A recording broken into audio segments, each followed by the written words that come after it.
Hello, Ashitha from കരക്പുട്ടി. ഞാനിന്നിവിടെ യൂണിറ്റിൽ വന്നപ്പോഴേ ഇവിടെ ഒരു ബ്ലൗസ് ഡെലിവറിക്ക് ഇരിക്കുന്നത് കണ്ടു. അത് കണ്ടപ്പോൾ എനിക്ക് നിങ്ങളായിട്ട് ആ വീഡിയോ ഒന്ന് ഷെയർ ചെയ്യാൻ കരുതി. വേറെ ഒന്നല്ല കേട്ടോ, ഈ ബ്ലൗസിന്റെ നെക്കിന്റെ പാറ്റേൺ ഒക്കെ ഒന്ന് കാണിക്കാന്ന് കരുതിയിട്ടാണ്. ഒന്ന് സൂം ചെയ്ത് കാണിച്ചേ. ഇത് കണ്ടോ, നല്ലൊരു ബാക്ക് നെക്കൊക്കെ നല്ലൊരു പാറ്റേൺ കേട്ടോ. ഒരു പാഡഡ് ബ്ലൗസ് ആണ് ചെയ്തേക്കുന്നത്. വളരെ ഒരു ഫിനിഷിങ്, നമ്മുടെ ഒരു വർക്കിന്റെ ഒരു ഫിനിഷിംഗ് ഒക്കെ ഒന്ന് കാണിക്കാന്ന് കരുതിയിട്ടാട്ടോ. ഒന്ന് സൂം ചെയ്ത് കാണിച്ചോളാം. നല്ലൊരു അടിപൊളി മെറ്റീരിയലിലാണ് ഈ ബ്ലൗസ് ചെയ്തിട്ടുള്ളത്. അപ്പൊ ഇതിവിടെ ഇരിക്കുന്ന കണ്ടപ്പോ എനിക്ക് നിങ്ങളായിട്ട് ഈ വീഡിയോ ഷെയർ ചെയ്യണമെന്ന് തോന്നി. ഈ ബ്ലൗസ് ഇങ്ങനെ കാണുന്ന പോലെ അല്ലല്ലോ, ഇത് ഇട്ടിട്ടുള്ള ഒരാളുടെ അഭിപ്രായം കൂടി അറിയണ്ടേ.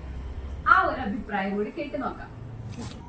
സോ ഈ ബ്ലൗസിന്റെ ടൈലറിങ്ങും എല്ലാം ചെയ്ത് തന്നത് അഷിത ചേച്ചി from Kanak boutique. Look at the back detailing. ഞാൻ പ്രത്യേകിച്ച് പറഞ്ഞു എനിക്കൊരു ടാറ്റു ഉണ്ട്, അത് ഹൈഡ് ചെയ്യുന്ന രീതിയിലൊന്ന് തയ്പ്പിച്ച് തരണേന്ന് ഞാൻ ചോദിച്ചു. സോ പെർഫെക്റ്റ് ആയിട്ട് ചെയ്തിട്ടുണ്ട്. I just love the material, the stitching style എല്ലാം. So thank you so much.